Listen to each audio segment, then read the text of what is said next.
Hi, welcome back to RJ Academy, and today I will teach you the Class 12 chapter, Poets and Pancakes.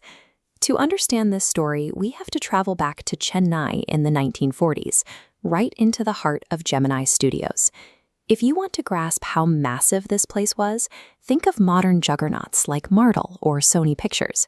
Gemini Studios held that exact same level of cultural dominance in early Indian cinema. But the word pancakes in our title has nothing to do with breakfast.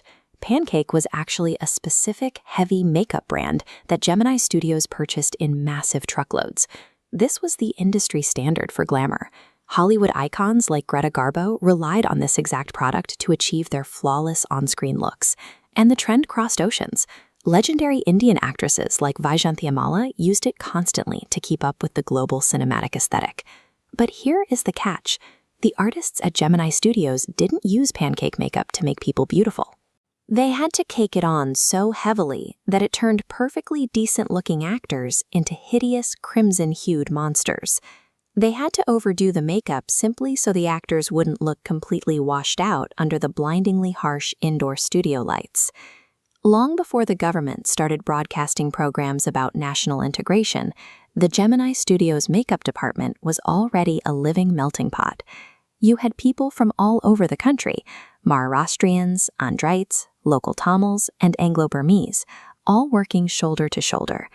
This pyramid shows how that integrated room was actually governed by a militant hierarchy. The chief makeup man only touched the lead actors. His senior assistants handled the supporting heroes and heroines, while the junior assistants were assigned to the comedians. Then there was our narrator, Asoka Mitran. His daily job was to sit quietly in a small cubicle, meticulously tearing newspaper clippings and sorting articles into files. Naturally, everyone walking past his French windows assumed he was completely useless to the filmmaking process. They were wrong.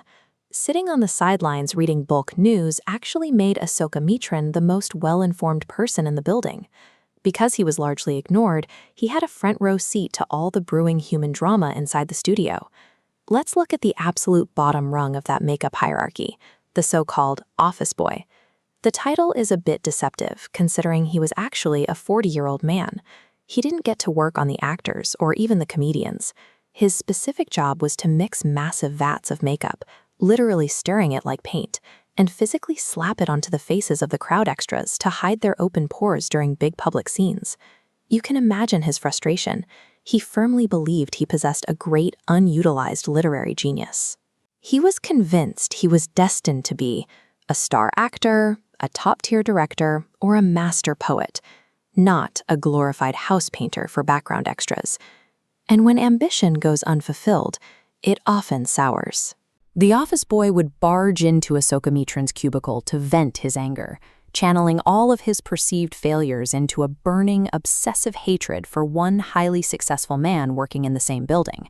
That man was Kotamangalam Subbu, the number 2 executive at Gemini Studios. The office boy was convinced Subbu's success was entirely unearned. But was Subbu really just successful because he happened to be a Brahmin, or because he kissed up to the boss? Or did he possess actual, tangible skills that the office boy lacked? This flowchart maps out Subbu's primary advantage, extreme adaptability. A producer once came to him totally stuck on a scene where a rat fights a lion cub underwater, and the rat needs to show mercy. Without hesitating, Subbu immediately pitched 4 different ways the scene could play out. When the producers still looked unsure, Subbu effortlessly fired off 14 entirely different variations. His mind was a relentless machine for creative problem-solving. Let's compare their literary realities. The office boy daydreamed about being a poet. Subbu actually was one. He intentionally wrote simple mass-market poetry so common people could enjoy it. And he also authored a complex, masterful novel called Thilanana Mohanambal. Subbu also had zero ego. He was a phenomenal actor, but he happily accepted side roles. He would frequently step into a supporting character and deliver a performance that completely outshone the main leads, without ever demanding the spotlight.